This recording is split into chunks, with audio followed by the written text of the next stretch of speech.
부자의 그릇 세 번째 이야기. 경험. 여유가 없는 상태, 즉 돈이 없는 상태가 되면 사람들의 판단력은 더 흐려져 모든 걸 자기에게 유리한 대로 해석하려 들지.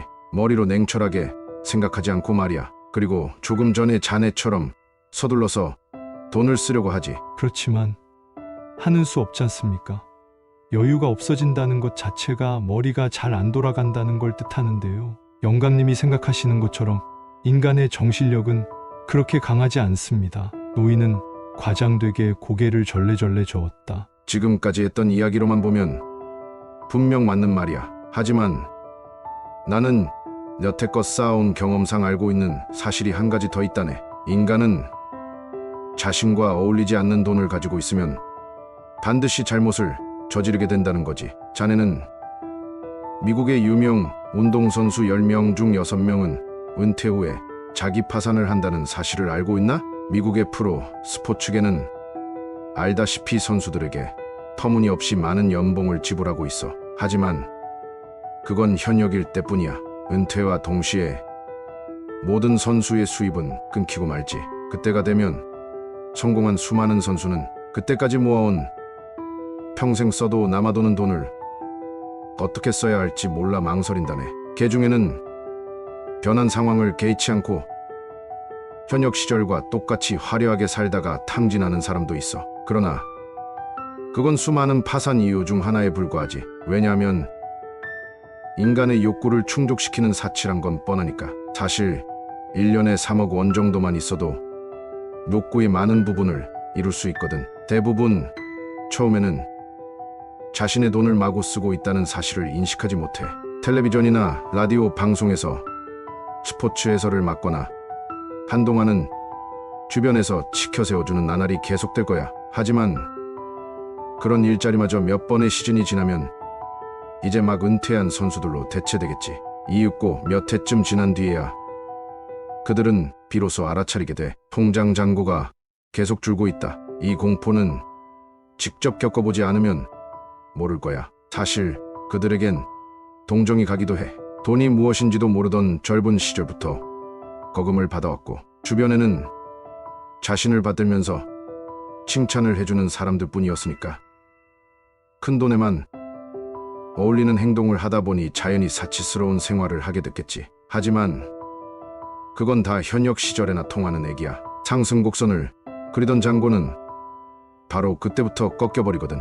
은퇴해서도 스포츠 업체와 계약하거나 텔레비전, 라디오 방송 일을 해서 수입이 줄지 않는 사람은 정말 손에 꼽아야 할 정도야. 선수들 대다수는 현역 시절과 비교도 안 될 정도로 적은 수입과 현역 시절과 똑같은 화려한 생활 사이에서 괴로워하게 되지. 결국 파산하는 진짜 원인은 그 압박감에 머리를 싸매다가 섣부르게 투자를 해버리기 때문이야. 내 말을 오해하지는 말게. 투자 자체가 잘못이라는 건 아니야. 다만 그런 상황에서는 대부분 잘못된 투자를 하기 마련이거든. 정신이 제대로 박힌 사람이라면 절대하지 않을 리스크가 높은 투자를 하고 주변 사람들이 추천하는 대로 비싼 물건을 사대는 거지. 반드시 대박난다는 투자자의 조언을 곧이 듣고 리스크를 진지하게 생각하지 않는 거야. 그리고 현역 시절처럼 이렇게 좋을 대로 믿어버리지.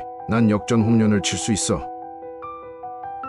이 투자에서 승리하면 나는 다시 한번 빛나게 될 거야. 스포츠 세계에서는 그런 긍정적인 사고가 선수를 성공으로 이끈다는 것쯤은 나도 잘 알고 있네. 그건 분명 선수 본인이 컨트롤해야 하는 영역이지. 하지만 돈의 세계는 절대 만만치 않아. 훨씬 가혹하단 말일세.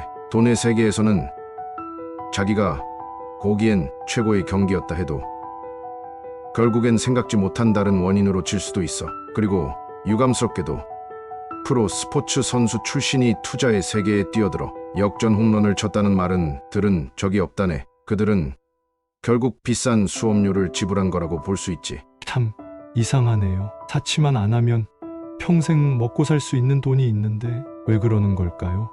결국 계속 화려한 생활을 이어가려고 하는 욕심이나 괜한 승부욕 때문이 아닐까요?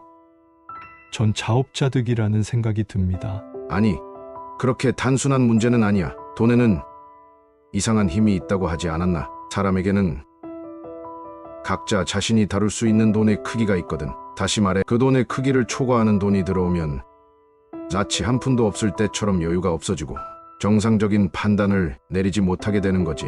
노인은 한숨을 내쉬더니 내 얼굴을 들여다보았다. 마치 자네라면 알고 있을 거야 라고 말하며 내 속을 꿰뚫어 보는 것만 같았다. 이렇게 말하면 이해할지 모르겠네만 돈은 일종의 에너지야. 열을 내뿜고 있지. 그런데 사람들마다 적합한 최적의 온도는 전부 달라.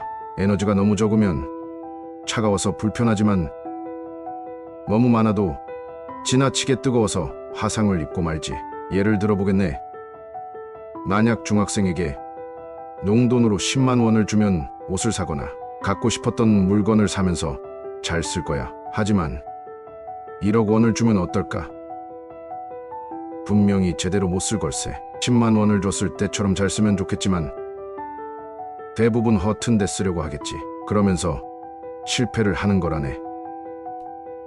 네, 그러니까 돈을 아껴 쓰거나 저금을 하라는 식의 교과서 같은 소리를 하려는 건 아니야. 돈이라는 게 다루기 쉽지 않다 보니 많은 사람이 여차할 때를 대비해 저금하라는 말을 많이 할 거야. 또 일본 사람이라면 그런 말을 들으면 잘 알았을 테고, 이 나라를 저축 금액이 거의 1경원에 다다른다고 하지 않나. 결국 그만한 돈이 그냥 잠들어 있다는 말이지. 하지만 여차할 때가 언제인가? 그건 마치 갑작스레 닥쳐오는 폭풍우와 같다네. 어디 인생이 계획대로 되는 것 같나.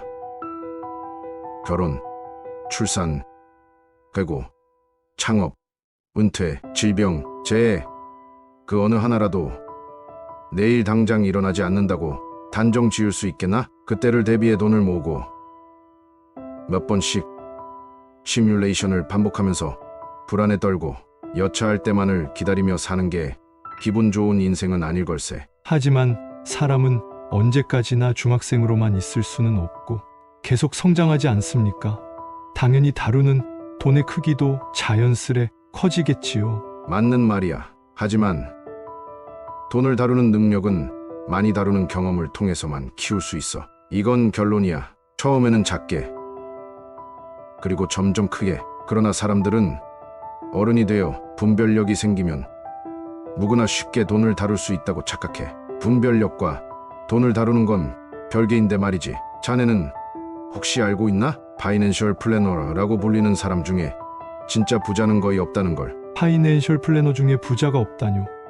그게 무슨 말씀입니까? 그들은 플랜을 세울 수는 있지만 막상 돈을 벌거나 불리는데 탁월한 전문가는 아니라는 거야. 그런데도 사람들은 자신이 가진 돈을 가지고 전부 그들에게 상담하려고 들어. 자신의 주머니 사정을 털어놓고 어떻게 하면 더 큰 부자가 될 수 있는지를 물어보지. 기껏해야 투자 신탁을 권유받는 정도인데 말이야. 사실 그런 상담은 그들에게도 성가실 뿐이겠지만. 이야기가 열기를 띨수록 노인은 점차 허물없는 태도를 보였다. 이 노인은 도대체 나한테 무슨 메시지를 전해주고 싶은 걸까? 어르신, 어느새 나는 이 노인에게 경의를 표해야 할 것 같은 기분에 휩싸여 자세를 고치고 공손한 태도로 물었다. 어르신은 저한테 뭘 가르쳐 주시려는 겁니까? 무슨 그런 소리를 하나. 가르치긴 뭘 가르쳐. 내가 하는 말은 모두 스스로 배워야 하는 걸세. 그런데 자네는 이미 절반은 배운 것 같은데 어떻게 하면 돈을 잃는지를 경험했으니 이제 나머지 절반을 배우면 되겠지. 하하하. 나는 힘없이 웃었다. 어느덧 노인은 뼈를 때리는 농담에도 익숙해진 듯하다.